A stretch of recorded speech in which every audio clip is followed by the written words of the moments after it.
मराठा आंदोलक मनोज जरांगे पाटील उद्यापासून पुन्हा आमरण उपोषण करतायत। पाहुयात त्यांची एक्सक्लुझिव्ह मुलाखत।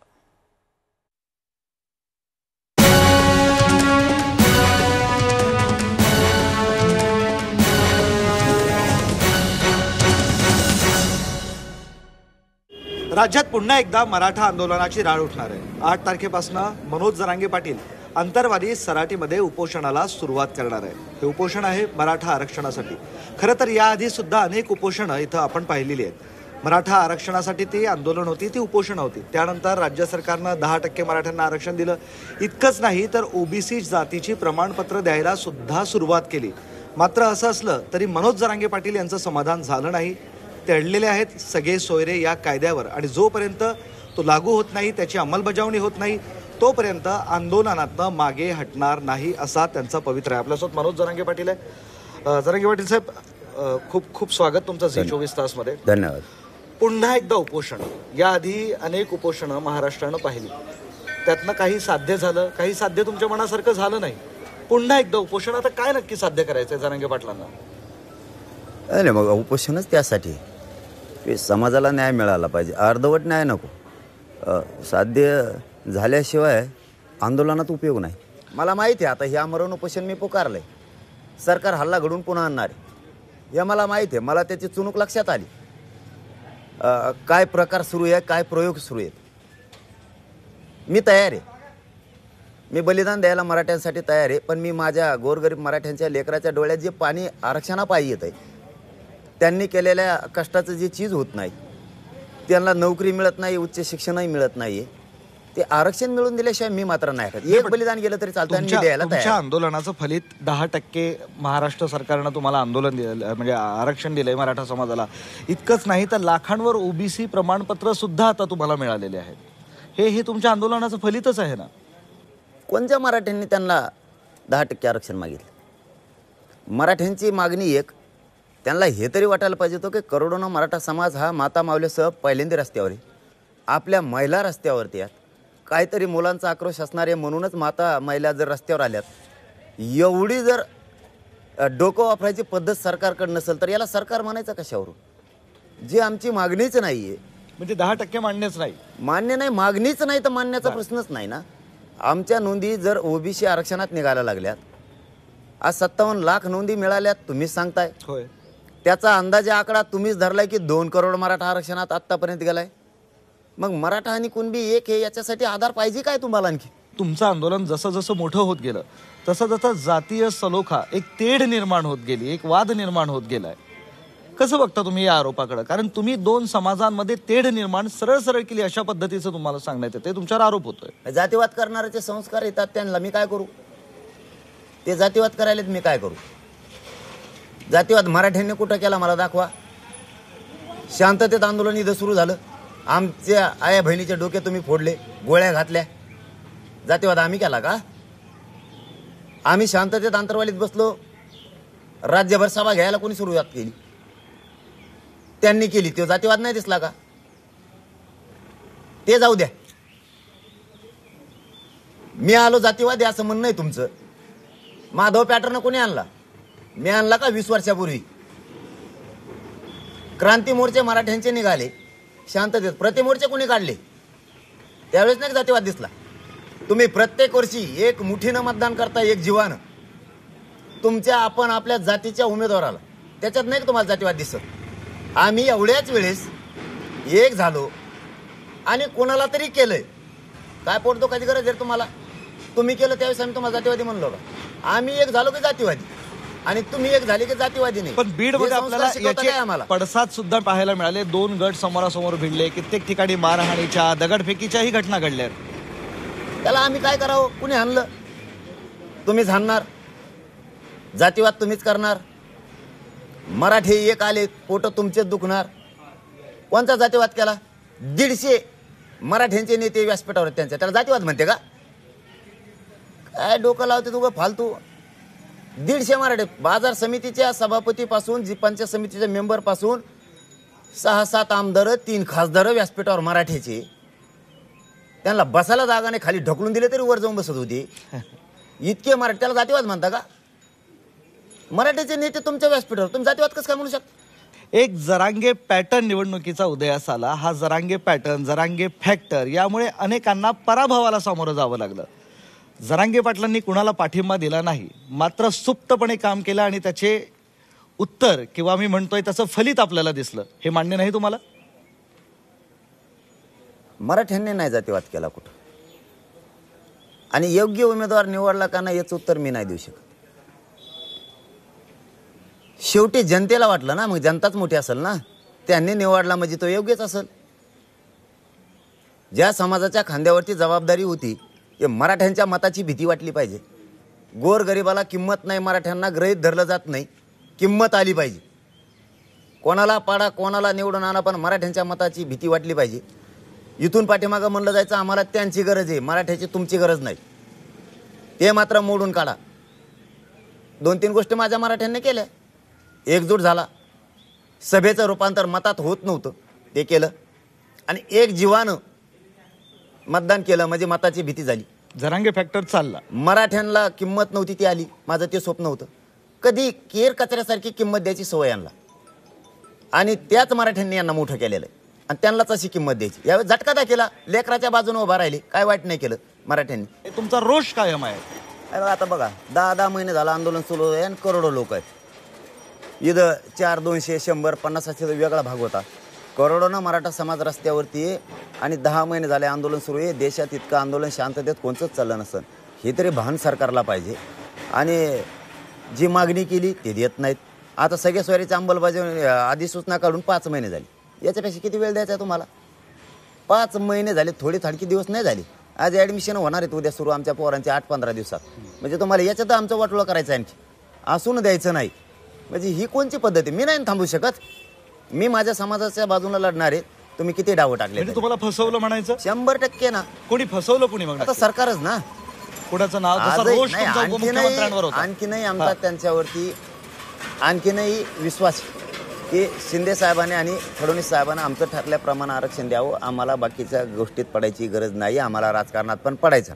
तुम्ही विनाकारण समाजावर माझ्या अन्याय करू नका. आणखीन तरी चाललेल्या काड्या जरा थांबा. लयच काड्या करायची सवय लागली तुम्हाला, जरा त्या थांबा थोड्या. हां, तुम्ही माझ्या संग काड्या करू नका, कारण मी तुम्हाला हरू शकतो. मी तुम्हाला यश नाही येऊ द्या. कोण करताय? कोण काड्या? अरे हे नमुने आहेत ना हो, यांना दमत निघत नाही. तुमचा रोष उपमुख्यमंत्र्यांवर आहे काय? त्यांना शत्रू नाही आहेत ते आमचे. ते सत्य आहेत. ते जर सत्यात नसलं तर आम्ही कायला बोलणार त्यांना? ते सत्य आहेत. पालकत्व राज्याचं त्यांच्याकडे आहे. ती जबाबदारी रोष त्यांची. मुख्यमंत्र्यांवर नाही दिसला. ते चूक केली की सोडत नाही, मी त्यांना सुद्धा सोडेल नाही. उपमुख्यमंत्र्यांचं चुकलं, धोपाटलं बी, परत केसही केल्या, मागं घेतो म्हणले तर आता लाखाच्या पुढे आकडा गेलाय. मी सावध करायलो तुम्हाला. तुम्ही नसन होणार तरी काड्याच करताय. मी तुम्हाला बार सांगतो, तुम्ही काड्या करू नका. आंदोलन मोडून काढायचा प्रयत्न करू नका. आणि आता तर फडणवीस साहेब सांगतो, तुम्ही त्यांना हातात पडूच नका. आता तर आंदोलन मोडायच्या आणि हल्ला घडवण्याच्या भानगडीत पडूच नका. तुमच्या आयुष्यातला तुमच्या सगळ्यात मोठा पश्चातापाचा दिवस तुमच्यासाठी उगल. तुम्ही त्या भानगडीत पडूच नका. तुम्ही गोडी गुलाबीने आंदोलन हाताळा आणि काड्या करायचं जरा बंद करा. तुम्ही जर काड्या केल्या ना, किती धडा शिकवला अशी एक चर्चा आहे त्यांना. आता त्यांनी ठरवा, पण काड्या बंद करावं जरा. काड्या जर बंद केल्या ना, मी असा खोटा ठोकीन. सोल बांधून ट्रॅक्टरने जरी वाढला तुम्ही, तरी तुम्हाला निघणार नाही. माया नादी लागू नका तुम्ही. हा, कारण मी माझ्या समाजाची प्रामाणिक, मी वाटलो माझ्या समाजाचं नाही होऊन. कारण तुमच्या उद्याच्या आंदोलनाला सुद्धा पोलिसांनीच परवानगी नाकारलेली आहे. पुन्हा एकदा नाही, आता देवेंद्र फडणवीस साहेब शेवटी काय, कायदा फक्त जनतेसाठीच. जनतेने मात्र कायदा पाळायचा, त्यांनी पाळायचा नाही. त्यांना जसा उधळायचा तसा त्यांनी उधळायचा. हे मी बार खपून घ्यायला मोकळा नाही. मी 4 तारखेला सन्मान केला होता कायद्याचा, आचारसंहितेचा. डॉक्टर बाबासाहेब आंबेडकरांनी घटना लिहिली, त्या घटनेचा सन्मान करणं माझी जबाबदारी होती, ती मी केलेलं आहे. तुम्ही बार तुम्ही गैरवापर करणारा ना, आम्हाला सांगणार तुम्ही कायदा पाळत नाही, ते मान्यच नाही मला. मी 8 तारखेला बसणारच आणि 10 वाजता बसणारे. तुम्हाला ज्याला यायचं त्यांनी या, गोळ्या घाला, हल्ला करा, मी तयार आहे. मी नाही उठत. तुम्ही भूमिकेवर ठाम आहात. उठतच नाही तर बाकीचं काय? तुम्ही असं गैरवापर करणार तर मी कसा मान्य करणार? माझ्या मराठ्यांच्या पोरांचे मुर्दे पडायला लागलेत. आमच्या आई भाण्याच्या कंपाळाचं कुंकू पुसले, आत्महत्या केल्यात पोरांनी. करोडोनं पोरं आज सुशिक्षित बेकार म्हणून पडले. आमच्या आईबापाने यासाठी पोरं शिकून स्वप्न बघितलेलं नाही आहेत. मी मरायला तयार आहे, येऊ दे त्यांचं कोण यायचं. मी तयार आहे, मी नाही हटणार. तुम्ही कायद्याचा गैरवापर कसा करू शकता? कारण मी आत्ता अंतरवाली सराटीत आलो, मला स्वागताला म्हणजे SRPFची एक तुकडी बाहेर उभी आहे, पोलिसांचा एक मोठा फौजफाटा आहे, म्हणजे जवळपास 50-100 वर पोलीस इथपर्यंत पोहोचलेले आहेत. आणि फडणवीस साहेबाचा प्रसाद असतो प्रत्येकासाठी. अच्छा, त्यांनी ते ठरवून केलेलं आहे. मी म्हणन ते कर, नाही तर आम्ही हानीत असतो, ते त्यांचं ठरवून आहे. त्याच्यामुळे आम्ही भेट नसतो. हां, तुम्ही हानीत असता तर आम्ही बी भेट नसतो, आम्ही बसत असतो. पण चूक करू नका, मी सावध करतो तुम्हाला. त्या भानगडीत तुम्ही आता पडू नका.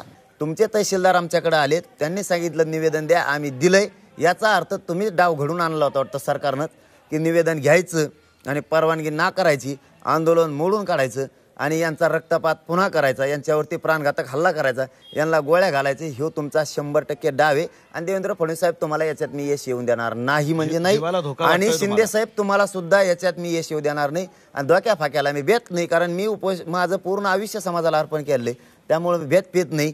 मी भेट असतो तुम्हाला इथं दिसलोच नसतो. नाही, पण तुम्ही म्हणताय तुम्हाला संपवायचा डाव आहे हा सगळा. हा, मग आता शेवटी गृहमंत्री कायदा त्यांच्या पद्धतीने चालवणार आहेत, मुख्यमंत्री त्यांच्या पद्धतीने दोघं चालवणार आहेत. त्याच्यामुळे धोका असणारच आहे. आणि मी धोक्याला फाक्याला कुठे भेटतोय हो? मी भेट नाही. माझं मराठा समाजाला मात्र आव्हान आहे. मी उद्या बसणार आहे. मी कायद्याचा सन्मान केलेला. 4 तारखेला मी आचारसंहिता होती, कायद्याचा सन्मान केलेला आहे. त्यावेळी DSP साहेबांनी सुद्धा त्याचं कौतुक केलं होतं की तुम्ही सन्मान केला आहे. तहसीलदारही म्हणले तुम्ही सन्मान केला आहे, आता परवानगी रोखण्याचं काहीच कारण नाही. यांनी जर मला जेलला उचलून नेलं इथून तर मी जेलमध्ये उपोषण करणार आहे. आजच G24 तासच्या माध्यमातून मराठ्यांना सांगून ठेवतो, यांनी मला कुठं नेऊ द्या, मी तिथं उपोषण करणार म्हणजे करणार आणि कडकच करणार. तुम्ही समजायचंच नाही मी आत गेलो म्हणजे काय करतोय काय. आत सुद्धा उपाशीच, आतून सुद्धा आला तरी मृतदेह बाहेर येणार माझा. पण मी मात्र हटत नाही. यांना उपोषण ठाम आहे, म्हणजे त्यात वाद नाही. बरं, एक दुसरा प्रश्न मी तुम्हाला विचारतोय. असं म्हटलं जात होतं की जरांगे पाटलांच्या आंदोलनामागे पहिले शरद पवार आहे आणि हे आंदोलन कसं सगळं घडवून आणण्यात आलं होतं हे सुद्धा ओपन करणार असंही पुढे आलं. कसं बघताय तुम्ही या सगळ्या आता या एपिसोडकडे? नाही, हे काय उगाच ते बिड्डो कोणी काही बोलायचं. ते राजकारणातले आरोप ते सामाजिक आंदोलनात वापरते. त्यांना माहीत नाहीत ह्या 2 अंग आहेत, हे वेगळे वेगळे बाजू आहे. आंदोलन वेगळं, राजकारण वेगळं, राजकारणातले डावं वेगळे, समाजकारणातले डावं वेगळे. आता मी काय गरिबाच्या पोराने शिकावं त्यांना, मी साधा माणूस. पण आता त्यांच्या डोक्यात ठेपेल नाही, ते झालेलं बधीर. ते कोणते डाव कुंकडे टाकतात त्याच्यामुळे ते फसत. ते आरोप तिकडे जमतात बाबा राजकारणात. इथं सामाजिक आंदोलनात नाही जमत. इथं फक्त करोडो मराठा समाज इथं माग आहे. आणि मी कोणाचं ऐकत नसतो. मी फक्त समाजाचं ऐकतो, मी कोणाचं ऐकत नसतो. मी भेद फित नाही कोणाला. आणि ऐकून हे असं माणूस बोलू शकत नाही. याला रक्तातच असावं लागतं. जातीचं प्रेम, जातीवर झालेला अन्यायाला वाचा फोडायचं हे रक्तात असायला लागतं. जातीसाठीच जीवन झिजवायचं हे रक्तातच असायला लागतं. आणि ती इच्छाशक्ती लागते स्वतःची, ती माझी आहे. त्यामुळे ते पुस्तक वाचून त्यांनी दिलेलं लिहून ते वाचायचं. तुम्हाला उत्तर तर देता आले पाहिजे मला. त्याचं वाचून म्हणलं त्याला विचारायला लागेल मला फोन करून, त्याने मला असं प्रश्न विचारले याच्यावर काय उत्तर देऊ आता. हे माझं हे बघा कोणाचं मनच असतं. एवढीच अक्कल पाहिजे सरकार चालवते त्यांना. विधानसभेच्या निवडणुकीत जरांगे पाटील कुठनं उभे राहणार आहेत निवडणुकीत? मला जायचंच नाही. मी पहिल्यापासून बोलतो तुमच्या मागण्या मान्य झाल्या नाही तर तुम्ही जाणार हे तरी पण मी उभा नाही राहणार. मी राजकारणात नाही जाणार. मला ते राजकारण आवडत नाही. माझा जनचळवळीवर विश्वास. बरं, या जनचळवळीच्या जोरावरतीच न मिळणारं 70 वर्षातलं आरक्षण मराठ्यांना जरांगे निवडणूक लढणार नाही. अजिबात नाही. मी गोरगरीब मराठ्यांना देणारा बनवणारे, ओबीसी बांधवांना बनवणारे, मी मुस्लिम दलित बांधवांना गोरगरिबांना देणारं बनवणारे, 12 बोलीचं जाणारा देणारं बनवणारे. मागणारं मी मराठ्यांना आता ठेवणार नाही. देणारं बनवणार म्हणजे बनवणार. जर नाही दिलं तर मी नाही जाणार. बरं, आता उपोषणाची अगदी घटिका जवळच आलेली आहे. काही तासांमध्ये तुम्ही उपोषण सुरू करणार आहे. एक अखेरचं आवाहन सरकारला, काय कराल, काय सांगाल सरकारला? फसवणूक तुमची केली हे तुम्ही म्हटलंच आहे, तरी सुद्धा डावं रचून षड्यंत्र रचून लोक फोडू नका. ते तुम्हाला पुन्हा जडजय. जशी SIT नेमली तसं पुन्हा स्वप्नच बघू नका. हल्ला पुन्हा पहिल्यासारखा प्राणघातक आंतरवालीत घडून आणायचं. बर, ही चूक कधीच करू नका. तुम्हाला असं वाटेल की आपण जन्म घेऊन खूप चूक केली, तुमच्याच आयुष्यावर तुम्ही स्वतः थुकताल. इतका भयानक पश्चाताप तुम्हाला. पण तुमच्या आंदोलनाला आता तुमच्या गावातनच विरोध झालेला आहे. तुमच्या आजूबाजूच्या 3-4 गावांनी विरोध केलेला आहे. जिथं तुम्ही आंदोलनाची राळ उठवली, जिथून आंदोलन मोठं केलं, तिथंच आता विरोध होतोय. मग याच्याकडे कसं बघायचं? मराठ्याचे लोक देते ना, त्यांचाही त्रास होतो. म्हणून तुमचा एखादा किराणा दुकान आहे, आम्ही देतो. मग आता तुमचे लय मोटरसायकल लागतात हमाशाच आम्हाला लय त्रास होतो रहदारीला दुकान उचला आणि तिकडे यवतमाळकडे जाऊन द्या जमन का काय कारण द्यायला तुम्ही तहसील पैशावर सगळे उपोषण बसतात तिथं आम्ही निवेदन देतो आता या तहसीलमुळे खूप त्रास होतोय अंबडचे लोक देतीलच खूप त्रास होतो ही तहसील इथून उचला आणि समुद्रात टाका असं कुठं चालतं का कोणतं राज्य चालवायला निघालात तुम्ही जातीय सलोखा निर्माण करायचा सोडून सलोखा बिघडायला लागलात तुम्ही निवेदन दिलं तुम्ही निवेदनावर नाव कोणाचे आहेत जाती ते तुम्ही निर्माण करायला का आम्ही 8 तारखेपासून पुन्हा एकदा मराठा आरक्षणासाठी ते आमरण उपोषण करताय आता बघूया सरकार नक्की या आंदोलनाला कसं सामोरं जातं ते या मुलाखतीत इतकंच. जरांगे पाटील साहेब धन्यवाद. पाहत राहा झी 24 तास.